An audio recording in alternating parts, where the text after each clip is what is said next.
Welcome to The Sinner and the Saint. I'm Melissa Bell. And I'm Allison Kane. Let me tell you about my weekend. I can barely talk because I'm smiling so big. I woke up Saturday morning Yes. and I kind of went down and I'm excited because I finally feel like I'm resurrecting from a chaotic season. And I'm there for about 20 minutes and then suddenly my 18-year-old son appears. I'm like, what's going on? It's Saturday morning. Everyone's supposed to be in bed for a long time. That just began the Saturday of the full moon at my house. Oh. There was not a full moon. Oh. But all the happenings everywhere in every aspect of my life was like a full moon was happening. It was almost like the Twilight Zone. Huh. What is happening? It was such a nice rainy day to sleep in, too. I know, y'all. We're recording this right now, and it is right before that spring forward thing where you lose an hour of sleep, and all of a sudden the birds are chirping in your face very early. It's dark again when I wake up. Oh. Yeah. So anyway, that was my Saturday, and it rained the whole day. And if it wasn't raining on the outside, it was raining on the inside. Oh. But then I got to spring ahead on Sunday. Yay. And it was sunny. Anyway, have you ever had a full moon? And you're like, what is happening? When it's not a full moon? Yeah. Yeah. Actually, that full moon thing is legit. I used to be a school teacher, for a year back in the day. Yeah. In a previous life. That's This is- not a thing. Just kidding. This is cracking me up. She was a school teacher for 1 whole year, folks. What does that say? I love school teachers. Bless them. I know. Not bless their hearts. Bless them. But it also Yes. makes sense the way you live your life. Oh, so organized. Yes. And love my laminator. All Yeah. the things. Well, I don't really know how to take that full moon segue into the book of James, but that's where we are today. Oh, hi, James. How are you? James 1, in fact.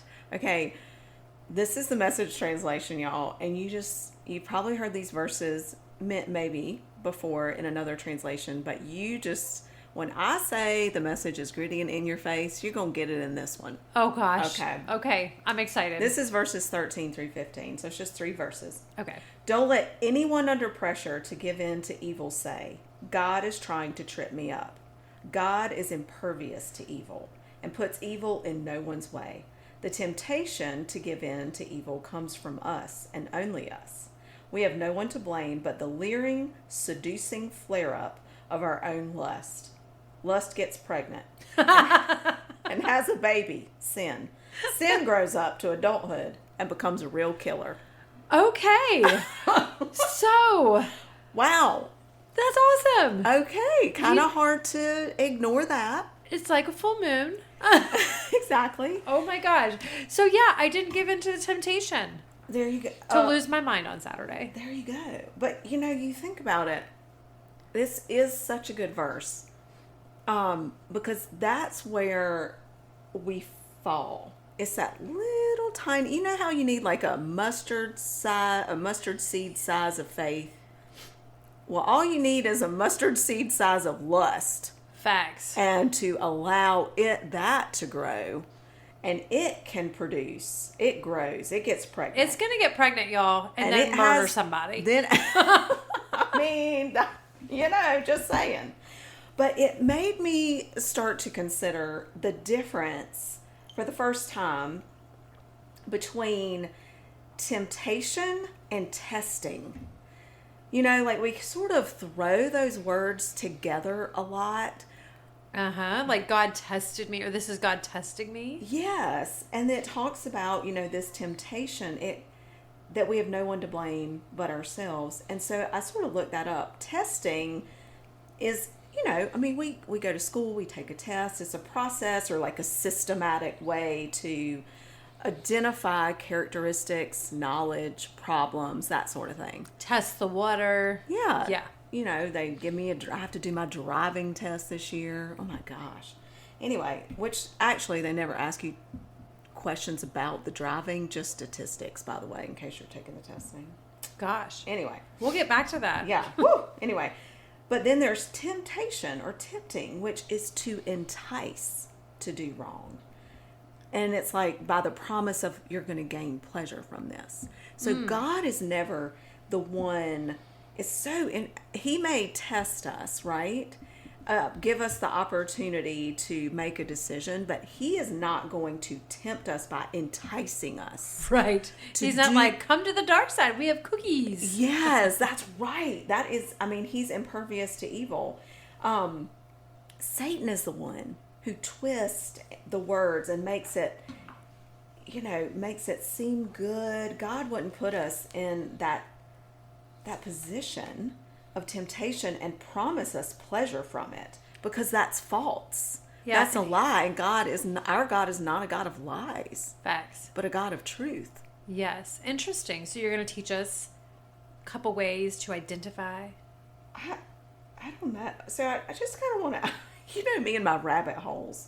Well, there are a few things I wrote down. God gives us the strength to resist the temptation, right? But the question is, do we choose to accept it? Haven't there been times in your life, please tell me I'm not the only one, where you are facing the temptation, and thankfully it's gotten a little bit less and less, but in different ways as I've grown older. But it's like I'm faced with a temptation, and I'm like, I see that for what it is, and you know what? I'm going for it anyway. Oh, yeah. I mean, like something that you want to say to someone mostly now. I was going to say, actually a lot. My friend called me the other night. She's like, I'm just calling you. I'm calling you to confess that I have done it again. Oh, gosh. I was like, oh, gosh, what is going on? I said it. I said it out loud. I didn't just think it this time, but I said it out loud, and I said it out loud twice. So I'm just calling to confess. I was like, okay, let's talk through this. Oh, my God. If I called you every time I said it out loud, we would just go ahead and have to move in together. Because I say it out loud all the time, whatever it is. But like, there are those moments where you see it for what it is. God will give us the strength. I mean, it takes his strength, y'all. But when I lean on my own, and sometimes I feel like I don't even want that strength. I just want to be mean for a minute. I just need to get it out, and that is not good. It feels good, though. I'm just saying, it feels a little good. For a minute. Right. And then, the guilt and whatever can kind of come in. Or the natural consequences that we still have to face. Facts. Even though God forgives us, we still have to face those. So we always have a choice, a yes or no, a God or self, weakness or strength, growth or desolation. And so I started thinking back through, of course, Bible stories where there's temptation, and it all starts in the beginning. Have you heard this story? But then I was thinking about Jesus being tempted too. Okay. Which he's with no sin. I mean, we've got Adam and Eve. I mean, obviously they were with no sin, but then they chose it. They were hungry. I mean, were they though? No. They were hungry for knowledge. Yeah, exactly. And then how that relates to us. So there's sort of these parallels that I noticed in all of these temptations. Adam and Eve, Satan, the serpent, he's like, look, this is going to make you, if you eat this apple, you're going to be as wise as God. Mm-hmm. And so that was his sort of, don't you want to know? Like, he's twisting. You don't know. God doesn't want you to know everything. But then if you fast forward to Jesus in that same regard, Satan tempts him, and he's like, worship me, not God. And you can have all the kingdoms of the world. So it's like, for us, it's like, what do I do? What do I, like, what gives me this importance? That's our temptation. You know what's fascinating? The boldness of Satan to go to God himself in human form. Facts. And be like, hey, enough about you. Let's talk about me. But don't we do that? Right. Oh my gosh. Ooh. Mm-hmm. I mean, to God himself and be like, listen, don't worship yourself anymore. You should just look at me. Yeah. Look at all I have. And that's what we're tempted to do. It's all about what we do. Just like Satan tempted Jesus. Like, hey, let me give you all the kingdoms of the world. You're going to have all these things. It's going to be what you do. You're going to be so important. Which, like, let's talk about that. That's hysterical. They already all are gods. Like, I know. It's like, hello. But, twisting. and he's got him stuck out there in the desert, starving, hallucinating, thirsty. I can't get over the boldness or the idiocy or the, I don't know, arrogance. Yeah. And even in the garden, slithering on in there. Yeah. Right there in like the creation where his two little Adam and Eve people are just living in harmony. Yeah. Always messing up harmony. So what does that look like, the Jesus in the desert temptation look like for us that you're talking about? Well, it's about what we do. What tempted to make what we do how we get our value, I think. Like Adam and Eve wanted to be like God. Satan wanted Jesus to get, he already had him, all the kingdoms of the world, right. But and that's what we want. It's about what we do. We're tempted to put all our stock and value into that sometimes. So when we're tested with that or tempted with that, what are we going to do with it? I just automatically going to like Satan and Jesus. I'm like thinking about the government right now. Oh gosh. Yeah. We took all of your stuff. We'll give it back if you vote for us. Oh. But not really. But not. Just kidding. Just kidding. Sorry. Yeah. Sorry, not sorry. Squirrel. Okay. No worries. So then the serpent back in the garden is like, this fruit is so good. It's great for food. It's not bad. This tree, you should eat this. This is good. This is good stuff. Why wouldn't you eat this beautiful piece of fruit? Right. All right. And then in the desert, Satan's like, hey, I know you're starving to death, dude. So why don't you just turn these stones into bread? Because you're hungry. So the best part is he acknowledges, yeah, you're God and you can turn that into bread. Yeah. But I'll give you the kingdoms. Yeah. Yeah, exactly. Like, so weird. And for us, I think that's kind of about what we have. Mm-hmm. These are our material things. Mm-hmm. And how we put our stock, our value. We're so tempted, and we are tested all the time with these material things.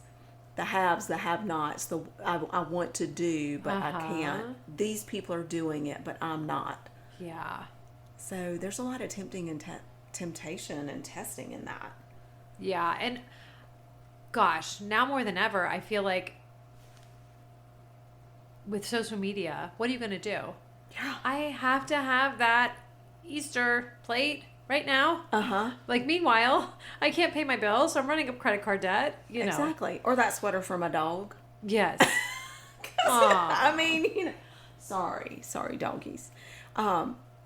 Yes, we are tempted constantly. I mean, Satan doesn't even have to work on that one anymore. Right. He's like, got lots of little minions doing it for him. Like, this is awesome. I've got Instagram. I got Instagram influencers. They're doing my job. TikTok. I've got all these people sharing these ads, posting their vacays. Yeah. Golly, it feels like everybody's taking a vacay every single day, and I'm not going anywhere.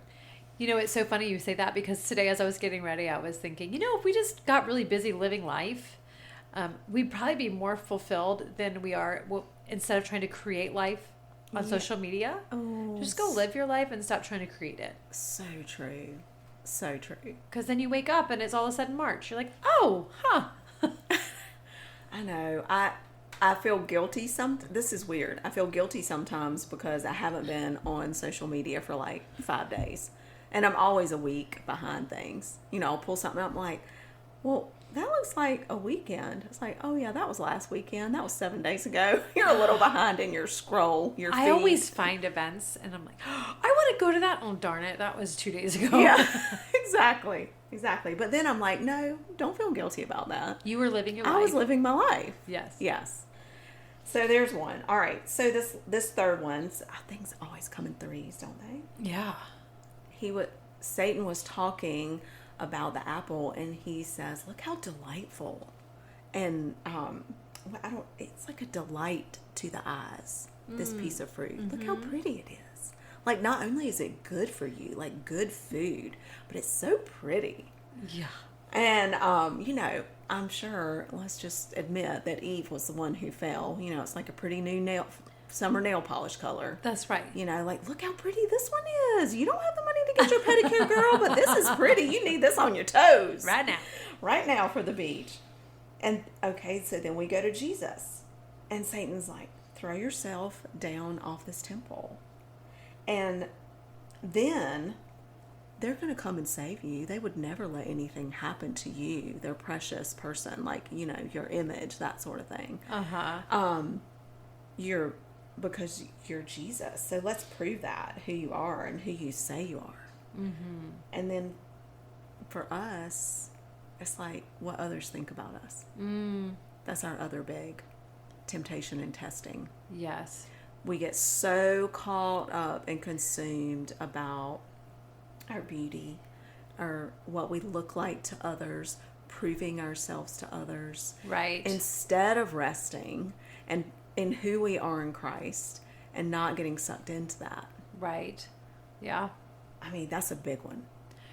What others think about your marriage, your parenting, your socioeconomic status, your vacation status, what you're doing, you know, what church you go. I don't know. Everybody is so concerned about what others think about them. That is why we do all the things we do on social media. Wasn't it so nice to live back in the 70s when you barely knew what your neighbors were doing? Yeah. Well, actually, you kind of knew what your neighbors were doing, but that was it. Right. But barely even, like, you had to really be paying attention. You were in your own little la-la land. Yes. And we rode our bikes. Our parents didn't know where we were all the time. Yeah. Yeah. So these are our things that what we do, we put our value, we are tempted and tested in what we do, what we have, and what others think of us. Obviously there's more, but we can put a lot of things under those three categories when it comes to our daily life. What do we do about it? I don't know. You tell me. Well, you could always go buy some land in Arkansas and just be a hermit. Be a hermit. Yeah. Grow your own food. Off the grid, baby. Yeah. But if that's not an option, I think you need to find an accountability partner. Mm-hmm. This accountability partner is of the same sex as you. I don't know why I feel the need to clarify that, but I do. I agree, because there's more tempting and right. Testing and temptation. That's right. But first I think you got to sit with God and kind of evaluate where you think you are. What's important to you and why. That's your first step. Sit down with God and figure out, like, where am I being tempted to fall into the pressure of valuing myself, my family, into what I do, what I have, and what others think of me. Yeah, and I think if you have a hard time getting there, because that takes a little bit of time, right? To really sit with God with that. 100%. If you just want to be real surface about it, I would suggest maybe evaluating for 2 or 3 days or a week if you're really bold and see where you spend your time, your money, and your energy. Yes. And that will tell you where your temptations lie, probably. Yeah, and your electronic devices will do it for you by clocking your time on certain apps for the week. Right. But even just, I spent time on Netflix, or I spent time... That's what I mean. Yeah. Or on my email, which is work. So that must be what you do is a great value to you. Right. And we're not saying that any of these things are... You should take care of yourself, and you should have, like, confidence in what you do for a living. There's nothing wrong with that. Yeah, and we do need to work hard and do our things. I think what we're saying is where are you falling into making those things your value, where you don't place your value as a person in those things. Right. And that's where the temptation can come in this world that we live in. And that's acknowledging it, reflecting with God about it, placing it before Him, sharing it, saying it out loud with someone else, a spouse, a friend, an accountability partner, having them pray for you, and you figuring out kind of an action plan and covering it with scripture. Like, go and look for scriptures to support you that you can kind of place around. Yeah, when you were talking, I just had this thought. Maybe your first answer in an uncomfortable situation, let's say you walk into a dinner party and people are like, oh, hey, how are you? Tell me about yourself. Mm-hmm. The next things out of your mouth We're so programmed. Right. Yeah. Or probably where you find your identity. Yes. And I think we all have to have that, what do they call that, 30-second commercial about who you are and what you do. Because sometimes you want to say something to make them go away. And here's the trick. If you want to make people walk away from you, say, oh, I'm a Christian speaker. They run. They don't want to talk to you anymore. Yeah. Read the Room, like our other podcast. There would always, there's certain... You know they're of a different political persuasion as you. Right. I just quickly bring up a topic I know that they will disagree with. Oh, we're giving away our secrets. Maybe we should do a whole podcast on how to get out of awkward situations. There you go. We're doing that. Okay. Well, that'll be fun. Watch out. Put your socks on for that one.